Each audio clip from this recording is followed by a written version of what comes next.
ঝরে যাওয়া পাতারি মতন ঝরে গেছি আজ আমি। সম্প্রতি আমাদের গঞ্জের কথা পেজ থেকে আপনারা এক স্কুল শিক্ষার্থীর গান শুনেছেন।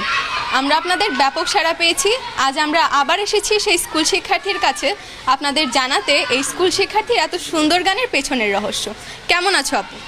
আলহামদুলিল্লাহ ভালো আছি, তুমি কেমন আছো? আমি অনেক ভালো আছি। আমরা তোমার নাম আর পরিচয় জানতে চাইবো। আমার নাম মেহেরিমা জান্নাত, আমি সপ্তম শ্রেণীতে পড়ি। আমার বিদ্যালয়ের নাম হৈমবলা বালিকা উচ্চ বিদ্যালয়। আমরা আজকে এসেছি তোমার এত সুন্দর গানের রহস্য জানতে। গানের রহস্য তেমন কিছু না, আমি কোনো প্রাতিষ্ঠানিক জায়গা থেকে গান চর্চা করি না। বিশেষ করে আমার স্কুলে আমার এক্সট্রা কারিকুলামের পাশে আমার স্কুলে গান শেখানো হতো, তো সেখান থেকে আমি মোটামুটি চর্চা করেছি আর কি। এই যে তুমি এত সুন্দর গান গাও, ভবিষ্যতে তোমার কি ইচ্ছা? গান নিয়ে আগানোর ইচ্ছা আছে? হ্যাঁ, গান নিয়ে আগানোর ইচ্ছা আছে। আমি চাই যে এর থেকেও ভালো পড়াশোনা করে এর থেকেও ভালো কিছু হওয়ার, এবং অবসর সময়ে আমার যদি কোনো জব পাওয়ার কোনো ভাগ্য থাকে তাহলে আমি সিঙ্গিংটা বেছে নিব। আচ্ছা আপু, তোমাকে অসংখ্য ধন্যবাদ। আমরা